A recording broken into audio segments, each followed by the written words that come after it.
right, dude. Let's rock. We're back, dude. Okay, first off, happy birthday, America. Yes. Let's get that out of the way. It's 200 and... I did the math earlier, 57 years old, I think. You're better with your words. What did Ron Swanson say about this particular day? I think he said... History began in 1776. Everything before that is a lie. That is 100% factual. I've done the research. He also says that whole milk is the only milk to drink. He says 2% milk is just water that's lying about being milk. That is true. Yeah, and I love that. He's not wrong. So, all right. Spoiler alert, everybody. We got waves. Waves, Yeah, we're waves, flying, waves. Dude. It's 10:20. We'll probably. Do we want to hear it quick before we start ripping? No, that's all day. Okay, so I'm back together with my sweet baby girl. Yep. And we knew this was probably going to happen. Okay, and here's how we're going to start this off. Hank Jr. wrote a song about this very situation you're in. Which one? Attitude Adjustment. Maybe I don't remember that one. How do I not remember a Hank Jr. song? Okay, well, you'll have to look it up. But what you did was let Mama know, I can be gone. I'll let the wind blow me wherever it wants to take me. I love framing it that way. You know what really happened? Yeah. Okay. I got super sad, and I texted her and said, hey, I'm sad and lonely. How we looking on that? Yeah. And she said, ha, ha, ha, ha, ha, ha, hi, sugar. And I went, my queen. Yeah, we're back. So anyway. She just needs an attitude adjustment, and that guy, and Katie's are forever. Anyway, now that we're done chatting about that pup, R.I.P. Jack. What a good boy he was. Well, fuck, you already got to edit this out. How did that come about? I got too much to tell you, and we'll get to the dog. Okay. Okay, so while we were separated, and listen, this is only because I'm part of the ACCAA. Okay. Awesome Cocks of America. I've been there. So because I'm not ashamed of talking about how awesome my cock is anymore, I'm not going to hold it inside. I'm going to let the world know. That's why I can tell this story. Yes. I hope it's not conceited. While we're separated, she goes on a date with a woodworker, a table maker. I think over Jackson Way. A craftsman. Yeah, and her whole family's like, you can get a pretty sick table out of this. You slept with the guy, which I think is pretty funny. So she tells me, if you got the goods, I mean, let's throw it back to the 1500s. You trade what you got. Exactly. And she's got something worth giving, trust me. You know. So, now, this is sick, dude. This is the sickest shit of all time. It's hilarious. This is a whole bit. Okay. She's not lying, by the way. We can trust this girl. Okay. She's sitting at the table. She goes, he was so nervous he had to get whiskey in him to talk to her or whatever. They're chatting, making small talk. She goes, she's looking off into the distance. You know when you go somewhere else? She says, so I was just sitting there and I, blank stare looking off, and he goes, what you thinking about? And she said, I was thinking about your penis, Braxton, and how it was big and how this guy has small dick energy, she said. She goes, you could tell. He just had small penis energy. He was just, nervous and getting risky. Nervous, yeah. And so anyway, blank stare, and he just goes, what you thinking about? And dude, how many times have you done that on a date to a girl? What you thinking about? Like when she's just got nothing. You God, go, if every time was her ex's dick. Dude, and it turns out, what are they thinking about? Just some other dude's fucking rock hard cock. And she just bounces back. She's like, nothing. Just chugs a glass of wine and changes the subject. Nice. I've been thinking about that nonstop because I think that's every man's worst nightmare. I think that's as bad as it could get. It is. What you thinking of? If women were just honest and they said... Oh, dude, we couldn't handle that. Yeah. The world couldn't handle either sex being completely honest. True, and we're not There has to be that buffer in between. There's some things that are just ours. If girls knew how I thought and the shit I said, like if a girl had a wire on me and just listened to me talk to you guys at work for a day, she'd be like, you should be in prison. It's not even cool that you get to just roam free and raise your kids, you piece of shit. That's true. And I had something else to say about it, but I'm a little tired. I couldn't sleep. Oh, yeah.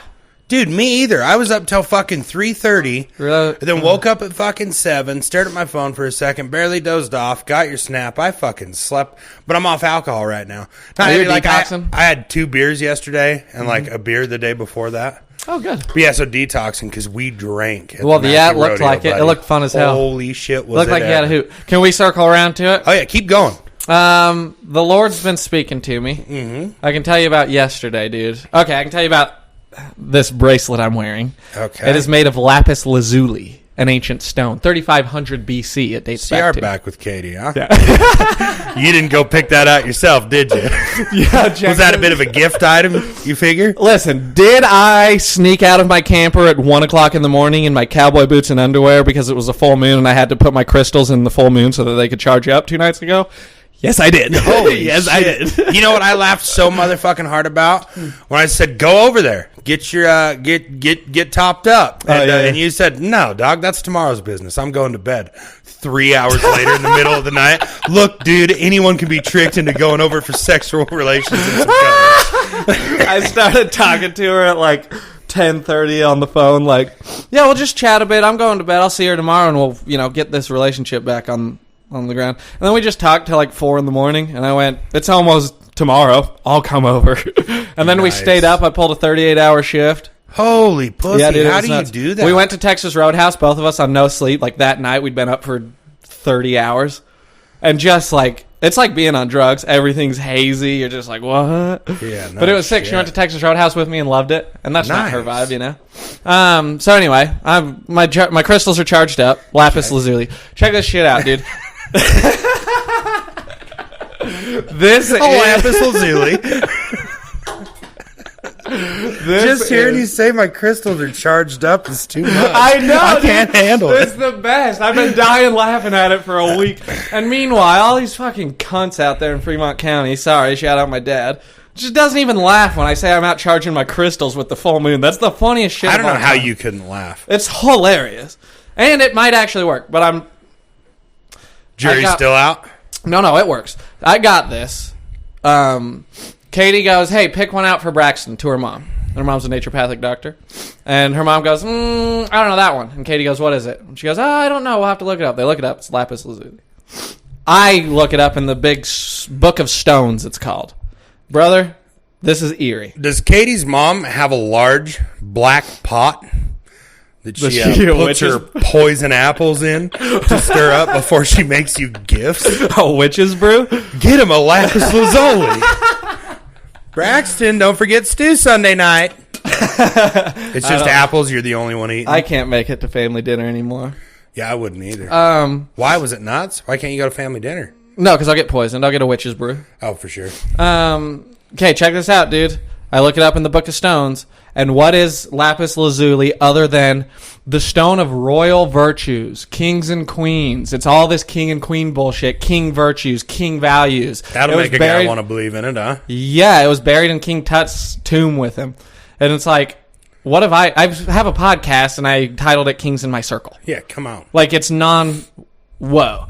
But that's all right. Like, could happen to anybody. What's the big deal? Fast forward, dude. It keeps going. There was another crazy sign I can't remember. And then the third one was... Oh, yeah. The second one was... yesterday. Because this winter, I'm going somewhere else. And I'm doing something different. And it's going to be sick. And the Lord's telling me I have to do that. Dude, that's fucking... Okay. Go somewhere warm. I want to. But also, check this out. Yesterday, I'm going... Oh, and I don't have to quit my job and not work. I could drive a dump truck. Shit, I'd drive the hell out of a dump truck, and if I could just go be an employee and drive a dump truck, I'd love it for $25 an hour. Mm-hmm. So I just thought about that, fantasized for a couple minutes, and then went about my day. I told Tyler about it, and I told Katie about it. Nice. That night, Katie goes, oh yeah, my mom said out of nowhere, out of the blue, she goes, oh, does Braxton know how to drive a dump truck? Katie goes, yeah. Yeah, we have family friends up there in Whitefish and in Bozeman that like got that dump truck outfit. You guys can always go do that. Bruh. Dude! You charge the crystals. Do you think maybe there's a microphone in there? She's just listening to you. She just got an earpiece in at the grocery store. Braxton, that would make a lot of sense. She's just trying to infiltrate it so that she can make you and Katie last. All right, he makes Katie happy. How dude, and she probably would too because they all love me. And then finally, we're the shit. We are the shit, dude.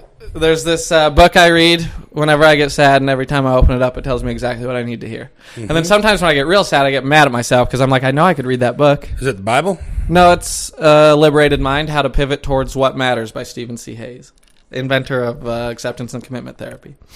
So I opened that book up, and like yesterday, I'm so freaking sad because I'm at this thing where I have to like individuate from this whole lifestyle and this whole family that like turned me into what I am. And I kind of got to go like, oh, I got to go find who I am all like on my own. But that's and part it's of it. Scary. It's just been delayed. That's normal part of everyone's journey. And I'm excited. Just been delayed. And some people maybe don't ever do it. Some people just become what... Yeah, okay, thank you. So I open up this book, and what is the first 2 pages about? Other than finding your purpose and meaning in life, and sometimes we get caught up in like the social expectations or like chasing money or status or all this stuff, and it turns out that we're just supposed to figure out what our values are and pursue that regardless of what anybody thinks. 100%. Which I know that, but just to have a professional really lay it down on paper. So I'm like, okay, God, I get it. You know what I mean? Like, you've told me enough. I'll go somewhere else. Fuck yeah. So I'm so excited for that. But it's been... Brother, it's the strangest thing in the world being this plugged into whatever that universal life force is. Yeah, it's good. It's been talking. I'm fucking one with it. Yeah. I think it's the other side of the mountain. I think you feel that way when you spend the whole first when you're climbing, when you're about to make that transition in your life, when a big pivot's about to happen. You feel so lost and don't know what it is. And then when you finally get that grasp of what it is, you're like, holy fuck, here we go. Not lost anymore. Jesus Christ. Yeah. And it's like the feeling of being like awakened or renewed or refreshed or whatever. For sure. Oh, and that's what the book says too, is if you find your meaning and if you like pursue things that are in accordance with your values, you have an inexhaustible supply of motivation. And I know that's true. I can podcast forever. Fuck yeah. I do it for free. I love it. I can't freaking manage a heater company forever. That shit sucks. And I think we can tell people I quit. This might be my last hitch. This one. No shit, you're not going to do another one, huh? I don't think so, because Tyler's just taking this one off, so I got to be there. But then after that, I think they'll just start alternating. Take it over. Tyler mentioned that, but you know how he is. Holy shit, yeah. He also mentioned stuff. 2 more, so we'll see. But and then at some point he'll go, God, winter's coming. You sure you're not just going to stay the whole thing, Braxton? Yeah, I know. Like, you lose Cannon. I got to get out of here. I'm running from this place. So anyway, I got thousands of more stuff, but we got all day, dude. What you got? Holy shit. Well, things I told you offline. You went on the sickest bike trip of all time. It is the fucking best, dude. So much crazy shit happened. I saw that, and I was my older brother got a Harley, and we haven't like hung out just us in years. He fucking came with Friday night. Yeah. Got to hang out with Thomas, and Thomas is like, I think he's almost 50. Just a positive male role model in my life. And Clay asked me a funny question. Your brother's Clay. Yeah. He's like, so what's the plan? I said, Thomas is planning on being to his house around noon 31. So about 12:30, I'll be in his shop drinking beer, waiting for him to get there. And he goes, all right, is everyone going to meet there? And I said, I don't know, but I've kind of got a system figured out. Thomas has a plan. And we just got to be with him. He's going to get us a camping spot. It's like you with Tyler. There will be a camping spot. There will be food. There will be everything I need. All I have to do is hitch my wagon to Tom. So as long as I'm here before him and then I just follow him when he takes off, he'll steer me straight all weekend. He'll put me where I need to be. Hell yeah. And dude. I noticed in that moment, I was like, holy shit, that's like a Braxton and Tyler thing. That's the nicest thing to have in the whole world. It's the fucking best. Don't have to worry about shit. We stopped and drank fucking beers the whole way. Dude, righteous. Got to see a bunch of people. Got to see a dude that I didn't get along with, and I thought we squashed the shit last year, and then I wasn't sure. And then I was hot on some whiskey, and he pulled in, and his daughter was on the back of his bike, and she was looking over like, oh, fucking like tapping his shoulder. And I saw him look at me and smile. Then he walked over, and we hugged. It was all... Yeah. Yeah, it was all love all weekend, dude. I love that, It was dude. dope. I stayed up late with all my peeps, saw a ton of people. There was fucking live music that kicked ass in there. No shit. Dude, we had a fucking blast. You had some funny drunk Snapchats. Oh, yeah. Funny, I think, because of the alcohol involved. It was just like, boy. Well, that one, Chad wouldn't quit revving his bike up. So I was like, and I'm holding this bottle of Patron I've been walking around passing to everyone. I was like, well, this is about perfect. In case y'all were wondering what I've been doing. It's just dark. There's campers everywhere. We got down to live music, and Thomas was like, who the fuck was getting rowdy down there? BS. I was jonesing. I'm like, why can't I rev something up? Because I'm at their campground. Fuck. I just want to start my scoot. I got a new scooter. Yes, you did. Pause. We're going to go look at it? You need to. Sick. I got a buddy that lifts super heavy. We're getting off the scooter talk? Oh, shit. We're still on it. You're right. Go ahead. Well, what do you think? Pretty, huh? Oh, dude. I caught love all weekend, and I'll tell you what. I went and picked it up in Utah. Me and the guy, coolest exchange. Thank you for being adult, whoever the fuck you were from Facebook. Mm-hmm. I missed my leaving. Mm-hmm. We're supposed to meet in Tremont at 7.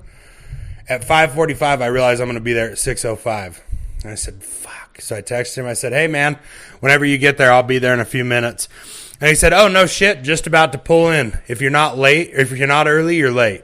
And you said, you damn right, brother. Dude, yeah. So I pull in, we unload the shit, get on the road.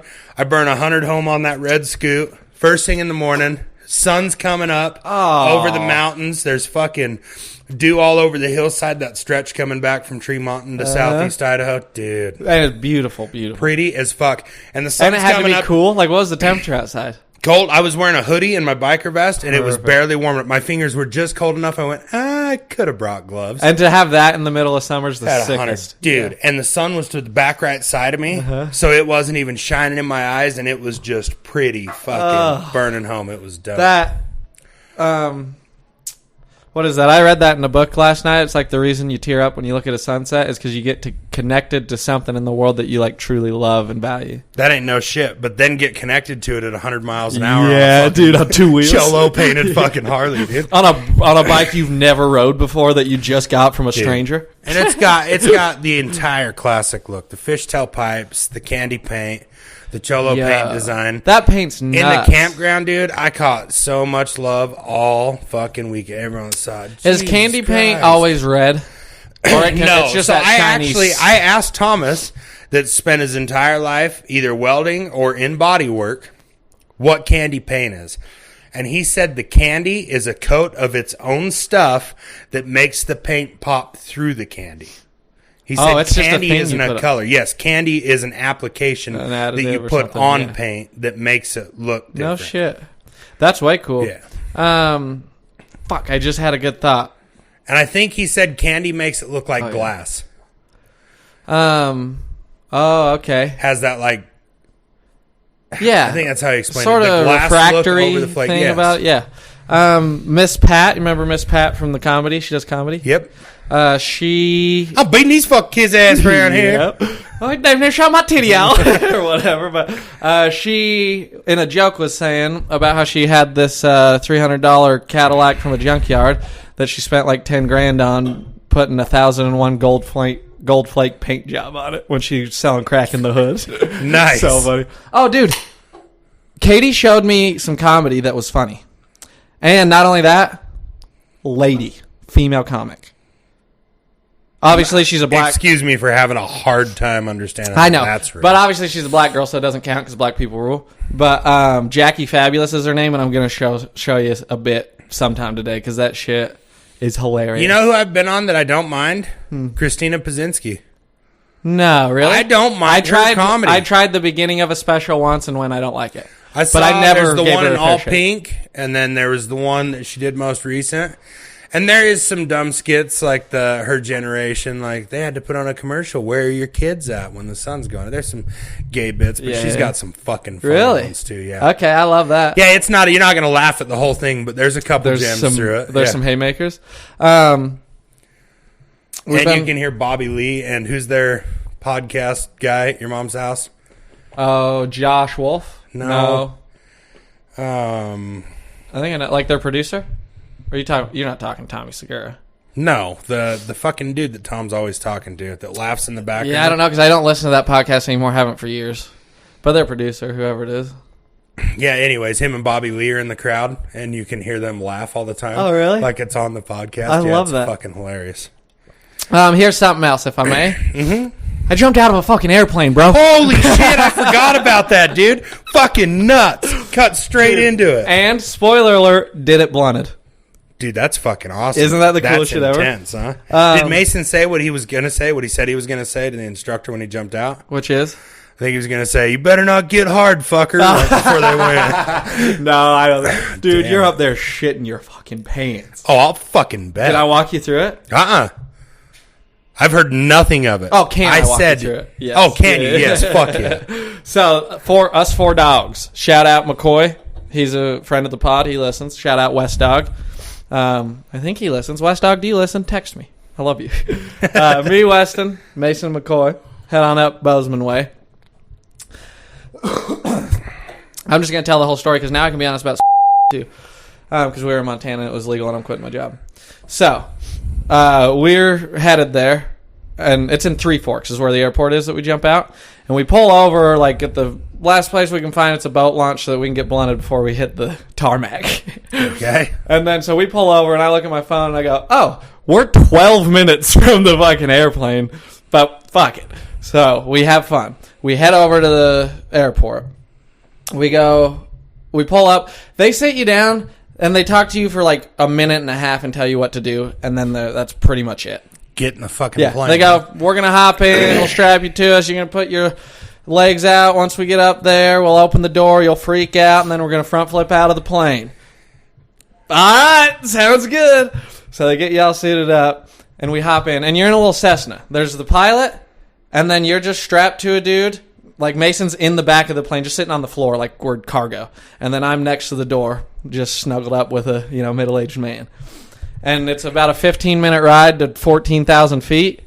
And the whole time you're just looking around like, what the fuck are we doing? And blunted, too, huh? Yeah. I bet that intensifies things a bit. So we get up there. They open the door. You're doing 150 miles an hour at 14,000 feet. And you're like, oh, fuck. And then it's like, it's go time. So the instructor throws one leg out. And it's just an open door, dude. You're in an airplane flying through the sky. Instructor throws one leg out. I put both my little feet out on the step, which, by the way, I got to, like, hug my knee to my chest to get it out of the plane. And then he throws his leg around me. Yeah, well, the listeners not watching on video, you have 8-foot-long fucking legs, you fucking alien. But anyways. So he throws his leg around me, and it's like, all right, go time. And then we just dive headfirst out of an airplane, do 2 front flips, and then arms out, and within 5 to 10 seconds, you're falling at free fall speed, which is 125 miles an hour. Holy shit. And you do that for like a full minute before he pulls the canopy. And I'm telling you, dude, that's a drug. Adrenaline's I see why people do it. That was the coolest experience of my entire life. It was so sick. And then he pulls the chute, and you got like 5 minutes parachuting down, and that's just as sick as everything else. It's not scary. It's just the most pleasant experience ever. Wind blowing through your hair, green, beautiful Montana countryside, just cruising, big dude strapped to your back. He pulls down those fucking things that you use to control them. Yeah. And he goes, hey, hold on to these. I got to adjust something back here, which might be a ploy, And I go, all right. So I grab them. And then he goes, all right, turn to the left. You just pull that down. I'm like, okay. And then he goes, come on. You know how it is. So he pulls it harder, and you're just like doing a freaking spiral free fall. And it's nuts, dude. Dude, that's crazy. Soaring through the sky. My favorite part, and I didn't think about this until after we landed and talked about it, and Mason tells me, and I went, oh, yeah. He had to sit in that plane. And, like, I looked at him, too, I think, right before we jumped and went, like, what the fuck are we doing? And he had to sit in that plane and watch his best friend just dive the fuck out of it at 14,000 feet. Just, fuck yeah. And then he's like, I guess I'll go after him. So It was so sick. And then Mason got to see, so 2 guys go at a time. Weston and McCoy went next. And so we were down on the ground watching, and we tracked their plane. We got to see it. Barely, because it's so high up there. And I was like, God, keep an eye on it. And I lost it, but he kept watching. He goes, oh, yeah, there they go. And you just see a tiny little speck just fall out of the plane. And that's our dog, dude. That's our boy up there just falling out of a fucking plane. Dude, that's fucking nuts. It was fucking lit, dude. Are you going to do it again? I would. 100% I would. Oh, fuck. That's It's awesome. So fun. You do it 4 times, and you can, like, be certified and pretty much do it on your own if you take the training serious. Holy shit. Yeah. It was How nuts. Cool would that be? It was going insane, solo? Dude. I'm so stoked about that trip. That was so much fun. You guys did it? And where did you stay in Montana the night before, or did you stay that night? We stayed that night. So we jumped at 2 in the afternoon, and then afterwards we went and rode scooters all around town, went to a restaurant, just had a blast.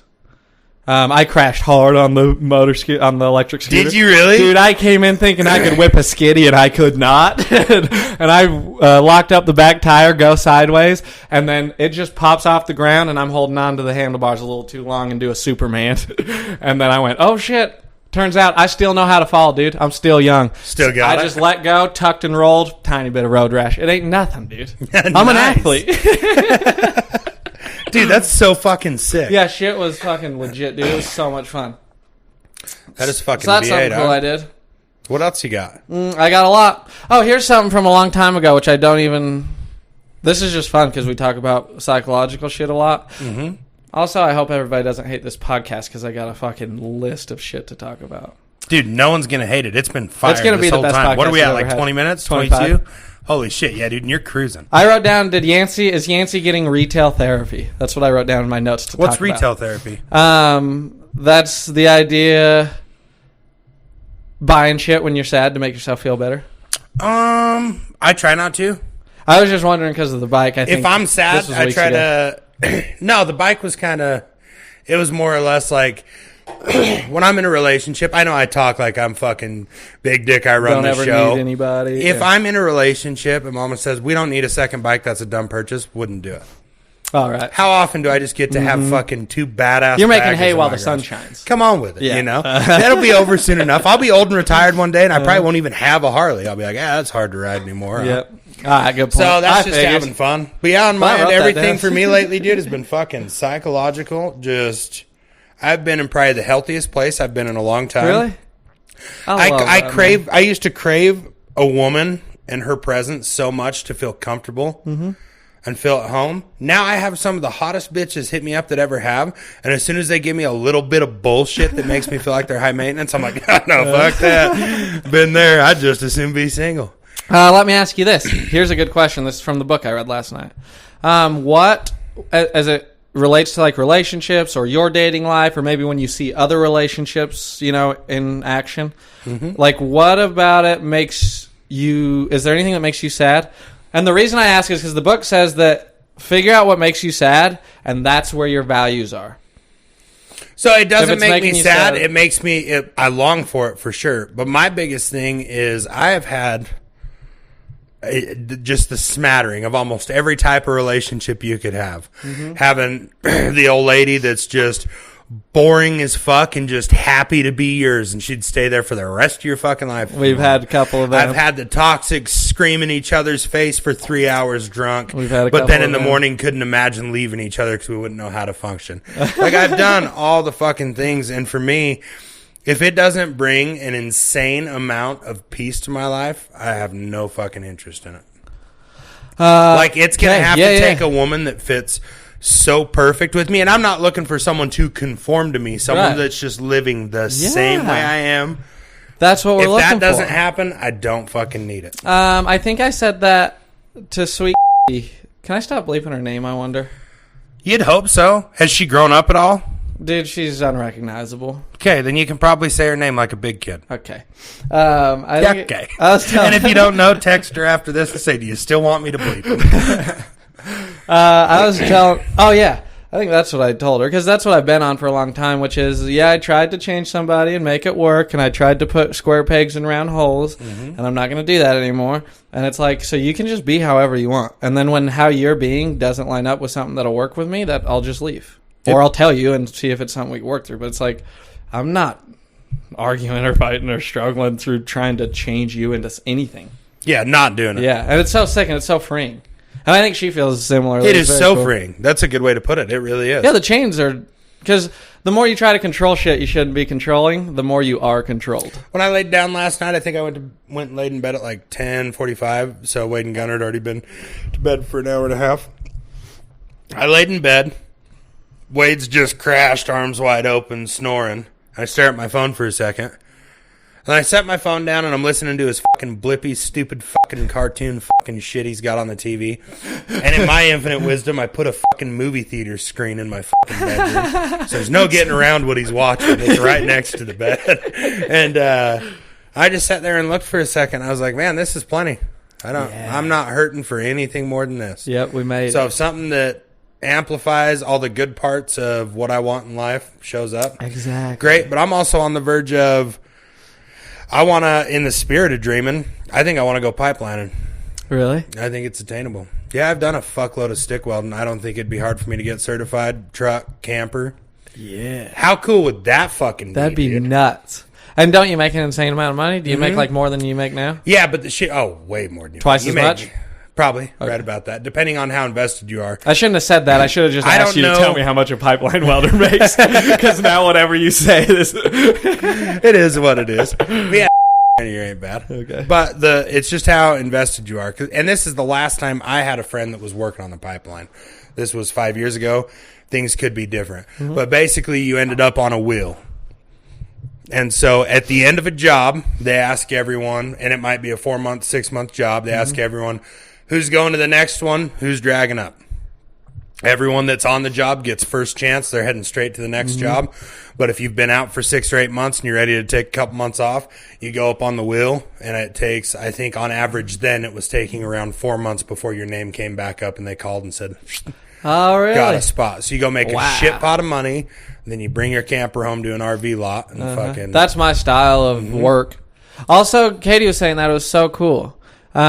She goes, and this is interesting. She goes, yeah, I think the 2 weeks on, 2 weeks off, like I couldn't do that in a relationship probably. Like that seems really hard, but I could, and who knows if anybody knows themselves. But she goes, I feel like if I'd be fine in a relationship if my partner went and like worked for 2 or 3 months straight, just made a pile of money, and then, you know, didn't have to work the rest of the year. I was like, huh, really? That's cool. Because that's kind of my vibe. That's what I do. Like spray fertilizer, just work your ass off for 2 months. I just think if I think there's something true there though, because that 2 week shit is just constant. It's always a clock nagging at you. I'm getting to the point the boys are old enough that I think I would rather pay like $1,000 a month into each their mother's household, not like state ordered, but just to make sure they got enough, things are taken care of, sitter when you need it, and just go out for 9 months at a time and make a shit pot of money and then spend all fucking summer home with them. I think that would be sick. I think it's too big of a sacrifice, honestly. And then I think in 10 if you don't get to see your kids for 9 months? Yeah, it would suck, but I mean, what are you gaining? Exactly, what are you gaining? A fucking ginormous home for them to stay in while they go to college and sort their fucking life out so they don't, at 18, catch what I caught that was, raised my kid, good luck. No, I know, but you know, and I'm not saying it couldn't work, obviously. For sure. Well, the only thing that would worry me is, like, you're going to have the best opportunity to set your kids up for success by being around. Mm-hmm. You know? Like, there's no amount of money that's going to help them. That's fair. Well, there is an amount of money that's going to help them, but it's probably like $50,000 a year. Yeah, but you got to weigh out there's a happy medium. Yes, there is. Because I need my stuff, too. Mm-hmm. I need a home. I need a place to... Yeah, you got to build your future. You got to take care of yourself. Sure. And if dad doesn't take care of himself, then the kids learn that, and they get off. 100%. Yeah, so. And I can't just stay living in an apartment forever. Mm-hmm. Well, I could, but I don't. And let me tell you this. As somebody who lived in an apartment and then moved into a camper... Not much of an upgrade. You think it'll be an upgrade. It ain't much of an upgrade. You're just like squeezing by somebody while you're going to the kitchen. You're like, this is fucking retarded. I used to have a whole living room. What the fuck? That's fucking funny. The camper's sick, dude. I think I told you that before the pod, but I got all my... You got to remember, though, I'm a dreamer, too. I would probably go do it 1 year. Mm-hmm. But then you got to remember, you have a welding truck. It's like anything else. It's like having a semi with a lowboy. You can go do... Yeah. I have the welding truck. I can come home, put my camper in an RV park, and spend a year driving around for ranchers building fucking pipe fence. And Yep. You know what I mean? That'd be so sick, too. And my biggest thing when it comes back to this is I'm trying to figure out how I can still make 100+ K a year like I do. Mm-hmm. And I can't be a mechanic anymore, Braxton. It's like what you're struggling with. I can't do it anymore. I hate it. I don't love it. I fucking hate pulling transmissions. Mm-hmm. I hate working on semis. Fair. It makes me sad. Time to it makes find me something. Dread my job. Yeah. Do you want to? Tyler listens to the pod. Do you want to make sure he knows that you're not quitting? No, he knows. Me and him actually had to talk about. We already talked about how he was gonna. Well, he slid it in. How now we just got to figure out how to get you to stay a little longer. And I told him what I'm going to ask for next year, and he said both those things are very doable, and it works for me too. I'm not saying I have to quit being a mechanic. I can go another 5 years. But I know that I'm done with it. It's time to start looking at what I'm going to do next. I love that. And it's I'm good at working on my own, and I'm a good stick welder. Mm-hmm. I could take a welding truck and go do a bunch of shit. I could go do 4 months on a pipeline straight without seeing my kids, make $80,000, and then come home and take my kids with me all summer. Hey, we're going up to Soda today. Yeah. We're going to take the camper. We'll be back in 2 weeks. We're going to go build a couple miles of fence. Oh, that'd be great. Wouldn't it? And how much would they learn? And, for sure. Yeah, it's amazing. I love that idea. Mm-hmm. Can I get back to my list, or you got more stuff? No, just to add to that, part of the thing I hate about the diesel mechanic thing is everything is huge and hard. And I don't want to be in my 40s like I got buddies. Yep. Their back and their legs every time I don't want that. Lifting drive lines and transmissions. I'm over it. And tires. Just the fucking wheels and tires. For sure. And it'll be like a Synergy will probably be, I'm not going to do frac. I'm not going to go manage at a company. I think Synergy will be my last thing. I think I'll take 3 to 5 years to not only get us ahead between the rest of this summer and next summer, get everything fixed up proper and hopefully get all the generators switched, and then get someone hired that's going to fill my shoes and do a season or two with them. I love that plan. And get someone hired under them so it's just still smooth. Yeah, if that would be a great plan. I love that. And I love you taking care of dude. Loyalty, charisma. Where this podcast all started. Precipitation. This is just a funny way to say you don't have a girlfriend or you're single. Okay. I'm in between girlfriends right now. I do dig that. So start and it is true. Yeah, you can just say you're in between girlfriends. Oh my God, I'm going to update my Facebook. Relationship status in between girlfriends. And then I don't know all the details of the story, and I asked Tyler, and he doesn't remember it. So I'm sorry that this is kind of a dud, but it's still a funny premise. Okay. But we got kicked out of the rec center during summer league when I was like 18, and like my whole family was on a basketball team. Like around here, rec center? Yeah, Idaho Falls rec center. My dad, he would be fill-in. He'd fill in. He'd come off the bench, if somebody didn't show up because he's old. Okay. Uncle Chant in his prime. Tyler, he tore his ACL in the summer league, dude. Like, he balled so hard, he tore his ACL. He fucking would, We took this shit so fucking serious. Like, we're screaming at the refs. And I think, like, after that one game where we were so angry with them, and so once you give the rec league refs a little bit of gruff, they're like, this is the only power they've ever had. They're like a 19-year-old fucking Burger King drive-thru They're employee. looking to shut you down. Yeah, so they just start calling everything. So and my dad, he doesn't really back down from fucking, especially a 19-year-old rep at a rec center. So, he's MFing them. And after the whole game, I do remember they're saying, like, yeah, he can't come back. Like, I think the rec center head guy came up, like this old black dude that's just cool as shit. And he's just like, hey, guys, just so you know, like, they won't let you guys play if he comes back. Your dad? Yeah. Dude, that's fucking hilarious. Gunner and Wade are going to have so many stories like that. I know, and I didn't think about how just like Southeast Idaho, just small town, how sick it is to just go get kicked out of the rec center because you take your retarded summer league so seriously. It is the fucking best. And by the way, it's not even like it's good competition because you beat most teams, and then you play one team that's like just all the high school, like, good high school players that are on the high school basketball team that just play basketball all the time, and they just fucking smoke you. They just don't miss 3-pointers all game. And you're like, well, fuck, this sucks. It's a anyway. Oh yeah. I wake up in the middle of the night yelling. My mind's insane, bro. Yelling like words? Like coherent thoughts. And then I come, like, it wakes me up, me saying whatever I'm saying, which I'll circle around to. And then I go like, Jesus Christ, Braxton, what the hell? And I roll over, go back to sleep. But it happened a while back when I'd wake up. I always did it with back in the day. And then I've done it with a few times where I wake up and I go like, oh, I love you. You're so sweet. I'm so glad I have you. That's just what I do. Hold on. Pause. Park. Set the brake. What, are you guys ripping the L word again? Yeah, we're back on it. Nice. We're back on the stuff, dude. This is nuts. You just full swing. It's honestly, and it's so scary for me to say shit like this, so know that it's associated with a lot of shame, because I've said this before, and I was wrong. But it's very different. Okay. Like, and it's very, because it truly is that we did catch her at, like, fucking recovery mode.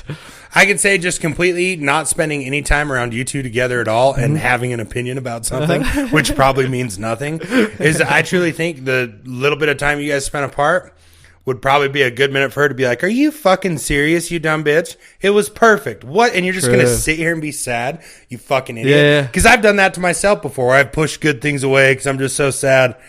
And then I'm like, well, now I'm still sad, and that was way cool. What and the alone. Fuck, yeah. True. And what it did for me was, as we talk about, and we already talked about right today, is I need somebody that's capable of managing their own life on their own. I'm not fixing anybody. I'm not changing anybody. And so what's cool for me is, like, I got to see, she has the tools and the skills she needs to, like, rebound from fucking just heartache and getting beaten down by life. Because life is going to beat you down. You got to know how to manage it. Turns out she does. It is endless. So that's all I need, That's not all I need, but that's like number one. A good start. Yeah, it's number one. You're going to marry this girl, aren't you? Yeah. Nice. So. Dude, good for you. Thank you. Batting 1,000. Oh, yeah. So, but lately, this last time I was waking up in the middle of the night yelling like a fucking lunatic, I think I was waking up going like, oh God, do you still like me? Is that okay? Are you okay? And then I'd like come to and I'd be like, oh, Braxton, chill, you fucking insecure bitch. Go back to sleep. And then she would just go, but I'd yell and she'd just go, shh. I'd be like, you're right. Yes, ma'am. I'm just waking up yelling in the middle of the night and getting shushed. Dude, that's fucking, that's perfect. So that would be a perfect life for you. It's very me. I think someone needs you need someone to shush you every now and again. Especially in the middle of the night. Yeah. God, I have no business up yelling right now. No, it's what am I doing? time. I did all the yelling earlier. I did 5 months no booze. And then Nice. I ripped 15 pack probably. Yeah. 15-wheeler, huh? Nice. Dude, I did it all. I was like, I'm drinking, I'm doing it all. So we hit the drift boat. I got drunk on the drift boat. We dug into George. Shout out George. All his... How's he doing? Brother, we are so grateful. We're praise be to God, number one. And shout out George, brother. Is he doing good then, huh? He's doing better than anybody could have ever expected, better than I've ever done. Perfect. It's going to be hell. Like, he's not... Did he leave her on ice? They're done? No. And I don't want to talk about all the details, obviously, but he did say... He goes like, yeah, I've been trying to cut back on the booze because that's not going to help me. Mm-hmm. And then like 4 or 5 days later, he goes, yeah, I drank again, and like I'm really going to just cut that out for a while. And I was like, sweet. And then he goes, do you know where I can go to therapy? You got an idea? I really need to get my shit in order so that I can manage this and then maybe have a relationship that's like healthy that I can maintain. I was like, dude, yes. And I said, I don't know where to tell you to go to therapy. You just got to try it. Yeah. And then you'll know if it's right or not. And his text back was Wednesday, 8:45. And I was like, you did it? You just immediately just scheduled therapy. Nice. Dude, so for all the heartache that he's got on his docket for this year, he is setting himself up to manage it in a way, in a way that's like going to keep him on Winter's top. not going to conquer him. Yep. And he's probably going to come back out to Synergy for the winter, huh? Yep, make a lot of money. And fuck yeah. Anyway, so we're so proud of him and so grateful to God. Boy, George. Shout out Georgie. What else I got? I was going to say something different. God, what better? You couldn't... Can I pause it and see what I was saying before George got brought up? Yeah, let me say one thing quick. And don't even make it quick, dude. Keep rolling. How lucky for a Georgie to be in that situation to ask the king of, hey, what tools do I need to use to not let this sadness kill me? Dude. Brother, I wrote a whole book. Like, come on, dude. I got you. I got the tools. Cool. And I'm just so proud of everybody. That's awesome. Who cares what I was saying before? This is something that I don't even have written down. Also, I'm emotional, dude. I've been emotional lately because the Lord's doing big things. It's good. Here's what I learned. Jaquan came over. Jaquan Dobie? Yeah, I think I'm going to edit out his name because I gave him a shaman experience. We hit him with a G. I didn't do it, and I just went, what's up? Let's chat. I'm the fucking king, dude. We sat in my camper and chatted for like 3 hours. And he told me this that was so illuminating because I've had all this resentment for like people that love me, and I've been mad at them for loving me. And it's been jamming me up. And he goes, "Well, yeah, dude, but like your whole life you've been like Tyler and your dad. That's what you were raised to be. That's what you're doing. And now you're like trying to break off toward your own path.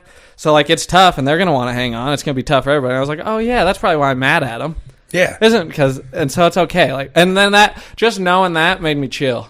For sure. Like, oh, no, I love you guys. This is just what's going on. Well, sometimes it's the perspective. You got to see, shit, they're struggling with this too. Uh-huh. You feel like they're forcing you to not do what's going to make you happy. And you forget they're like, oh, fuck, they're losing some of theirs too. Yeah. You know? And I had this realization too. Like, Tyler's been my liaison. Do you know what a liaison is? Mm-hmm. I think so. A middleman. Yeah. He's been my middleman to like the whole world ever since I was a small child. When I was a baby. And it was just like... The world's a hotel. Tyler was the liaison. He was the concierge. And he just showed me how to interact with the world. And he showed me how we act and what we do. And he like taught me how to be a man. Yep. Forever grateful. Did a good job. But how scary and hard and difficult and complex is it that like I'm also... Now I have to be like, hey, thank you. I got to go. Like that's scary and... It is too heavy. But heavy. I will say to add to that, every time I've been faced with that very thing... I think if you would have met me when I was 23 or 24, you would have met a very, very different Austin. I was very insecure, didn't have any idea who I was, hung onto a group of fucking people that, and that's not comparing to Tyler or anyone, a bunch of shitty people I partied with and stuff. And I think the biggest change for me was when I finally I kept telling Bo, I want to go to the oil field. I want to go to the oil field. He worked in Wyoming. I assumed that's where I was going. I got my job in the oil field, and I kept getting calls from these Texas numbers. You think a guy would have put that together. But I'm still thinking I'm going to Wyoming because that's where I applied. I didn't realize the whole company pulls apps that go in, and you go where you go. And so I put in my 2 weeks. I mean, it's a fucking disc grinder. The fucking grinding wheel blew up, cut my stomach open. So I'm on the couch on hydros for one of the weeks of my last 2 weeks at home. Yeah, so 4 days before I go, I'm reading my email, and I'm like, holy fucking 350 Tucker Road, Odessa, Texas. What the fuck? I got a 1994 Power Stroke outside with a 6-inch lift and 37s. I'm driving that to Texas with no cruise control. And so I call the guy, and I'm like, no, it's got to be wrong. And I'm like, hey, I'm working in Wyoming, right? And he goes, hell no, Odessa, Texas. You still going to be here? I was like, yeah, I'll be there. And I'll tell you what, dude, that 3 days fucking rocked me. I don't know anyone. I'm about to cruise 1,150 miles. Best motherfucking thing I ever did, because now I can do anything, whether it's talking to a guy I've never met on Thursday and ending up at Synergy on Wednesday and just having a fucking great relationship like we do now. It's the best. It's going to be scary the whole time, but when you come back from it, you're going to be like, holy shit. I think I had that exact thought last night when I was thinking about how 18-year-old me would be so proud. Because same thing. And Joey Diaz when he tells the story about beating up the nun, and he says it with so much heart, it's always stuck with me. He goes, all I knew is what it was to be a scared little boy. I didn't know anything. Dude, and that was me at 18. At 18, I just went to the oil fields. I don't know anybody. Like, maybe I met this guy because it's, my dad's friend is the manager or whatever. And I just show him. It's like, hey, you guys want to show me what you all do? And then I was like, and then in 8 years, I became the manager of that company. Now, granted, that seems like a positive spin on it, but it is what happened. No, it is like, a positive spin, but you're also talking about an age where that is unfucking paralleled, dude. Yeah, isn't you're that a child. I know. You have done nothing but wipe your own ass and eat food by yourself for 18 years, and now you're going out into the fucking world to bang with guys that have been doing this for 30 fucking years. 40-year-old grizzled men that don't take any shit. That and you're just like, all I have is shit. I'm a child. It's all I've done. It's so sick, dude. So I'm so proud of myself for making it that far. And I'm excited for the next chapter, too. For sure. But, yeah, dude, being that young, scared boy, there's nothing like it. And just to overcome it and then realize, like, how truly capable you are. I'm excited to see what you do. I know, dude. The Lord's working. I'm excited to see what your journey ends up being over the next year. I talked to my mom for an hour on the phone yesterday morning. Just chatting about, like, life. I got to talk to my mom for 40 minutes yesterday on the phone. Really? Yeah, it was fucking sweet. It was all I love yous. It was great. Yeah, it was so nice. And my mom is, like, supporting me hard as hell. And this was also cool. I threw my mom on speakerphone a couple times because Katie was there. And I threw my mom on speakerphone a couple times when she was saying cool shit. And then afterwards, Katie goes, I didn't know that, like, you and your mom connected like that. That's so cool. And she's like, well, now that I think about it, I guess everybody that you have a relationship with, you probably connect like that with. Who don't you connect with? Yeah. And I'm like, yeah, this is what I do. Yeah, it's kind of your thing. Yeah. For sure. So anyway, shit was sick, dude. The Lord is faithful to provide. We're cruising. Hey, I got a part of your journeys this winter. I got the two buddies that work at different mines, one in AZ, one in Nevada. And they could put you on a couple weeks of work if you're passing through. Okay, just driving a semi. Truck. Yeah. Yeah. Well, and they even drive the big dump trucks that pivot in the middle, the big cat ones. That's what the it would hauler be. Trucks. It can be. You can run. There's semis and shit there too. But yeah, dude. You know what those things? Robert's been there for 4 years, and he's a soup. He can put you on. He can put you in a truck for a couple weeks. Those things haul 360,000 pounds loaded. Yeah. Maybe they're 360,000 pounds empty. It's insane. For sure. That's so sick. Okay, I'll keep that in mind because I do. The only thing I'm nervous about is camper living in the wintertime. Just seems like it's going to be a freaking headache. Yeah, but not if we're heading south. Exactly. So I want to go south, but I keep thinking, sure. Because when I think about it, and I'm like, dude, I'm running this ship based on vibes, for sure. Which is nuts. Absolutely. But Montana and Oregon vibes. When I think about it, I go, yeah, that's right. And then I think south because of how nice it'd be to not have to deal with the winter. But I think about Arizona or Nevada or southern Utah or Texas, and I go, oh, that fucking nasty desert hot bullshit. For sure. So I don't know for sure yet. I get that. I'd stay more north than you're thinking. I'd stay more like northern Arizona where it still gets down to like 60 and shit. I just don't think if you're just going to hang out, dude, fuck yeah, Montana and Oregon will be cool. I just don't think CDL work's going to be overflowing in a place where you get hammered in the winter. I don't think so either. But I'm also okay with that because I'm fine not You'll be working fine. for the winter. I'll start working again in the spring, and hopefully it'll be spraying fertilizer, and I don't let everybody down by not doing that. Or maybe it'll be anywhere else doing anything else. The rig isn't going to sit whether you spray it or not. You're not letting anyone down. True. Well, I just said I would. Bought a rig. He'll keep her cruising. I said, yeah, I'll spray fertilizer for you. But that could change. And you can always come home and do that for a month and a half. And then go back to doing whatever you were doing. I can, and I'm excited. You tell me I get to come fucking blow dubs and hang out with my family and spray for a month and a half? Dude. I'll be there. Tyler keeps going. Every time I bring anything up, I go, dude, I could drive a dump truck. I go, well, you'd have to be clean. Yeah, I know. That's okay, dude. We're not like, okay. I realize that will be a requirement for driving a semi, and I'll do that. That's all right. Yeah, I got the call. You'll have to edit this out, but it's Test, Deca, and Superdraw. But Superdraw just front ends the test and rear ends it so you don't get bitch tits.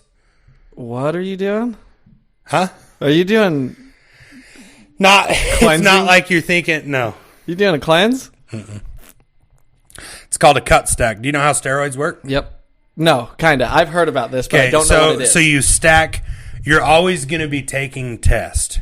But now what you stack it with is what decides whether you're bulking, cutting, or just maintaining or whatever. I have heard about that because Billy McCusker's real into that. Mm-hmm. So, but we're all natch, dude. Yeah, you can be. But a 17-week cycle, Braxton, I can be down to 245 pounds and ready to kick the fuck out of the winter. Okay. I would like to tell you this. That shit. But it's not, you're not using a needle. Have you ever done like needle steroids? No. It's crazy. But no, yes, it's just over the counter. Test and Deca is your stack for the cut stack. Then you take the Superdraw the first 3 weeks before the Test and Deca is at 80% throttle, and it front end loads the test so you don't have a spike when your testosterone goes up. And then you take it for the last 3 weeks of the 17-week cycle, so that when you're dropping, it stays level. And then you take an after cycle treatment. You don't do any of it for 4 months. Okay, and it just keeps you from getting bitch tits. But basically, all it does is it doubles what you burn a day. So whatever your weight is, you consume that in grams of protein through the day, and your weight loss is fucking insane. Okay, let me tell you this. Hold on, I was not listening. What'd you just say? It doubles what?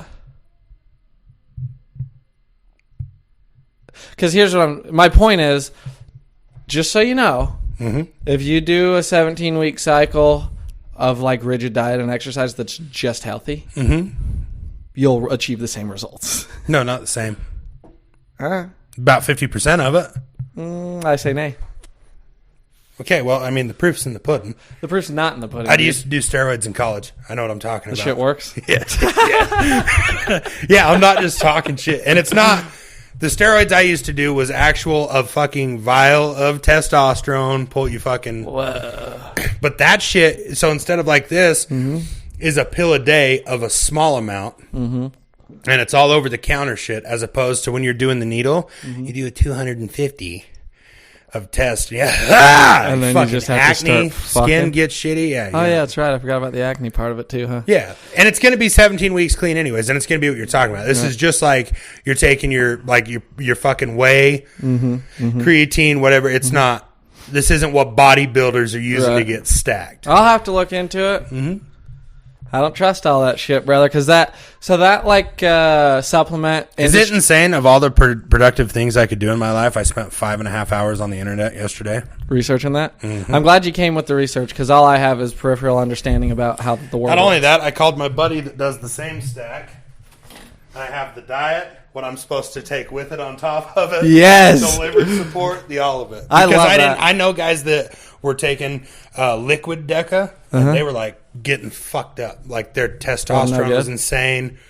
They were getting jacked, but they were the kind of guys like the phone. Someone didn't answer the phone, they snapped it on the table. No. What's up, Bob? How you living? You want me to fill you some fresh water up? Here, we'll rip a pause. Yeah. You want to say hi to the listeners? Hey. Who can we shout out? Hey, talking to that microphone over there. Yeah, go sit down and chat with me. Yeah, just put your mouth next to it. I'll ask you some questions. It'll be easy. Put your mouth next to the microphone, baby. Yeah, just like that. Oh, you Okay. cut your mullet off, didn't you? Yep. Do you like it better now, or did you like it better with a mullet? It was kind of better with a mullet. But you think you're going to grow it back, or no? Nah, it gets too hot. It does get hot, huh? That's what I've been finding. What do you think of my mullet? Do we like it? Yeah. Should I keep it? I don't I won't be offended if you think I ought to cut it off. I don't know. You don't know? Don't have an opinion? No. That's fine. We try not to have an opinion on other men's hair. No. It kind of, makes us look funny. A little light in the loafers, you know about that? Yeah. Yeah. All right, well, we got your water. Thanks for joining me, dude. You're welcome. All right, keep kicking ass. Keep behaving. Yeah. All right. She said, ew, he's such a dick. Who knows what Does she not like me because all the foul shit I've said? Turns out, you're her favorite. Am I really? Yep. I love that for And I me. can't remember why exactly, but she just goes, yeah, seems like it just flipped. Like I don't know, it's way cool. She's just like... I'm hard to take in at first. If you try and make sense of a lot of the shit I say, it's hard to differentiate the shit I mean and the shit I don't based off the mass amount of shit I say. Unless you just know. Yeah, but then after a while knowing me, you're like, okay, it's a genuine dude. He just likes to talk a mass amount of shit. Yeah. That's always the problem I've ran into. Which is, it's like, oh, if you know me in my heart, then you like are never offended by anything I say. You know what I mean? But if I just show up and you never met me and I start saying that, women shouldn't be allowed to talk, you go, this fucking asshole. This guy's a dick. Anyway, I say we wrap this up. Cool. I'm good with it. I had a lot to get off my chest, and I appreciate you letting me do You're that. back in love. You jumped out of a fucking airplane. You're finally quitting your job. You're going to go sow your wild oats with the love of your life for the entire winter with no responsibility of synergy after how many years of synergy being a responsibility? Dude, you're living. It's so sick. So I'm very excited for the future. And shout out all the dogs, dude. We're on the come up. Don't give up hope. Stay on the ascend. Yeah, we just got to keep pushing, and things do get better. And we've all heard it. We've got to listen to it through this podcast, because remember, sometimes when I go, I'm sad, nothing has any meaning, I want to die. Yep. And then sometimes I go, I'm happy. And I'll give it 3 weeks, dude. We'll sit down and rip a pod, and we're still not sure if it was the full moon charging your stone that got us where we need charging your crystals that got you back to where we need to be. True, my crystals are charged up. But eventually you're going to lose your charged crystals, and we're going to see if you can sustain without That'd be so bad. You know what it says they do? It says they help you think more visually and less like in words. Do you think that she could make a smaller bracelet for you to wear on your cock? I hate that so much. Sometimes I put it around my ankle. I might do that right now. And what's that called? The stone ring? Lapis Lazuli. Lapis Lazuli cock ring? No, stop it. Dude, that sounds like witchcraft for sure. Dude. Who knows what my penis would do under that Holy spell. fuck, it'd be insane. She'd get pregnant. You want to talk about awesome cocks? Dude. You throw a little Lapis Lazuli on my frickin' phallus? Let's get out of here, dude. Thank you. Later.